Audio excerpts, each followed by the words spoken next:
Yeah, it's. I mean, from an England perspective, that's been pretty much 3 days of perfect Test match cricket. I don't think you can play any better than that. Obviously, Joffrey dropping a catch in that last session, that's one mistake. But I mean, even Jack Leach, he's been hit around the park, but I don't think he bowled that badly. I just think he was got at. You know, I think Rishabh decided he had to take him on, did it brilliantly. Joffrey's spell in the morning session, exactly what you want from Jofra Archer. Quick, hostile, steep bounce on a placid wicket. Don Bess bowled a lot better today than he did in Sri Lanka, and got a bit of fortune with a couple of dismissals. But I think you earn the right to get those bits of fortune when you do the right things, and he's improving all the time. I thought Joe Root's captaincy was excellent.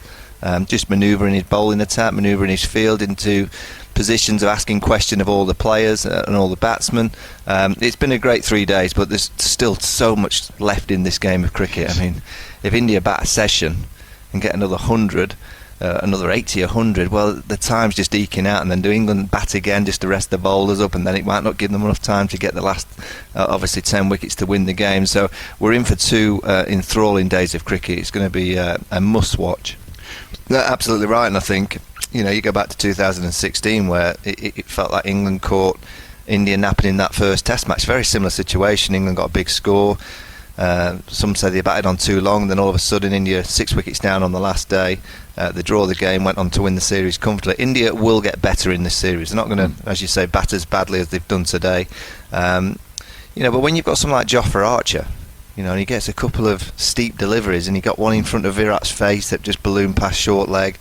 Good rearing delivery to get rid of Rohit Sharma. I do believe Shubman Gill is going to be the next big thing in world cricket. He's a lovely player, isn't he? He's going to be up there with the best within the next 2 or 3 years. He's a wonderful player. Pujara's, I believe, the key to this Indian batting lineup because he just occupies the crease. He's so consistent. He knows his game inside out.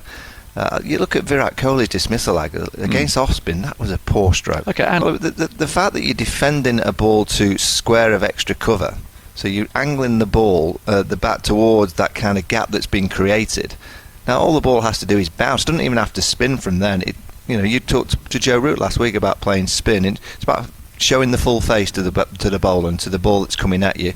Well, he's made the most glaring mistake that you wouldn't expect a 15-year-old to do. That you do not defend with an angle bat towards the offside when the ball potentially can be spinning. So he made a big mistake. I think we've looked at Virat against off spin, and Moeen Ali's had him out a couple of times doing a similar thing. I think so he's a wonderful player, but I think he's a better player when he's attacking. When he's really looking to kind of get runs and get boundaries and be really busy between the wickets and active. I thought he was just very placid today. And that's what I'd say about the Indian side for 3 days. It might be that Rishabh Pant's kind of injected life into them, because he injected life into Pujara, because you mentioned in your summarising that he suddenly started dancing down Pujara and looking to score and looking to hit and looking to find the gaps for the boundary.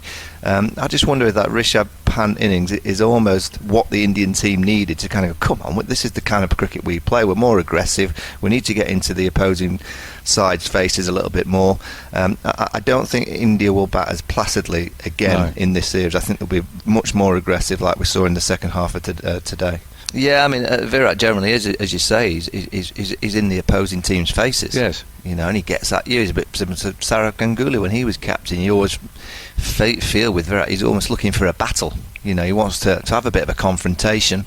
I just wonder whether, the fact that Ajinkya Rahane captained the side in such a nice way in Australia, but very tactically astute, obviously very good at managing the individuals and the younger players in the side. I just wonder whether Virat's thought, I better try and be like Ajinkya Rahane rather than, and I advise any captain, just be you. Whatever you is, and if that you is the aggressive and you're at the players all the time, that's what you have to be. That's your style of leadership. He's looked very nice. I mean, the great picture of him helping Joe Root out with the cramp, great picture, lovely. And I enjoy it, but you kind of think, I'm not so sure I'd have seen Virat do that. No. I mean, he's just got to improve his keeping. He's just got to put the hours of practice in to get better with the gloves, because with the batting hand, I mean, you don't have to look at the way that he played in Australia.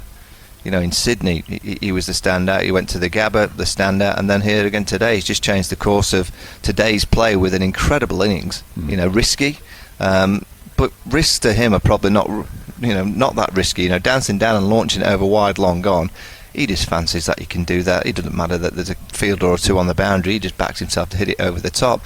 I would certainly be working hard with someone like Rishabh Pant because he's a match winner. Yes. And he's going to win many games for India in one-day cricket, T20 cricket, Test match cricket. But he's just got to put the yards in and become a better wicket keeper. No, I don't. I think he's got a mentality and a character that. I don't think he gets affected by much. No. I was talking on the social about Ravi Shastri's speech in the series that finished in Australia. He basically pointed at Rishabh Pant at the end of the series and went, Rishabh, you just keep being Rishabh. He said, we hide behind the sofas when you go to bat, but you just keep being you. That's what we need you to be. And that's what he was today. Yeah, I think Jimmy bowled nicely. He didn't get the rewards that he got in Gaul, but you just know with Jimmy Anderson, he's going to lock up an end. He's not going to go for too many. He's going to probe away, a little bit of in and out swing, the odd cutter. But I think the England team will be delighted with Jofra Archer. When you think he's not played, he's not had any cricket to get that rhythm up. He's just been bowling in the nets, probably bowling a few balls in the middle. He bowled exactly like I want Jofra Archer to bowl in Test match cricket. Short, sharp, intimidating. Those bounces, then real skillful full balls, the odd cutter, the perfect kind of style and foil for the England team's attack in these conditions. You need a point of difference with your seamers, and he is that point of difference that he can bowl 90 miles an hour. And with that second new ball tomorrow, he's going to be crucial. And also in the second innings, that opening burst, the likes of Rohit Sharma, Shubman Gill, we saw him get the odd ball rear up steeply.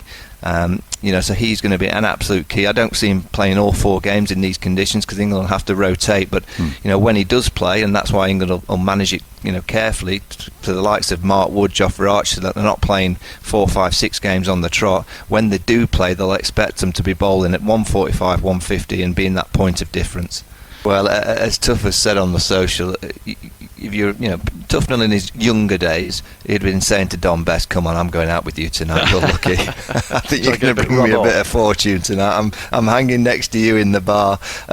Look, I thought he bowled really well today. I think there was times in those 2 Test matches in Sri Lanka where he didn't bowl great, but he got wickets. Whereas today, I thought he did bowl well, and he got a bit of fortune, which you actually deserve when you bowl nicely.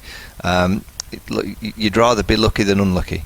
Yeah. That's one of the keys. Look at Ian Botham throughout his career. They all talk about how Ian Botham could bowl long hops and get many wickets. And, if you can have that bit of fortune and that little bit of the golden arm in you, I'd rather have it than not. And Jack Leach today, it didn't happen for Jack Leach. He had a drop catch. There was a few little kind of balls that didn't go his way. It all went the way of Don Best. But we know in cricket that can easily be reversed tomorrow, and it might be that it all goes the way of Jack Leach tomorrow and not Don Best. But the good thing for England that those two, I know Jack Leach had a bad day, but I enjoyed his last spell of a few overs where he just felt like he got his rhythm back. I could see that he had a bit more spring in his step, and that was good to see, because when you've taken a pummeling and you get the ball again, it's not easy, is it, to just kind of motivate yourself and be confident. Well, those last few overs just said to me that, wait a minute, all right, he didn't get any wickets today, Jack, but there was something there that he's obviously kind of been able to kind of draw back on to get the confidence level again. So he's going to be crucial throughout the series, as is Dom Bess. And from an England perspective, let's hope the luck stays with Dominic Bess and he gets many more Pujara dismissals caught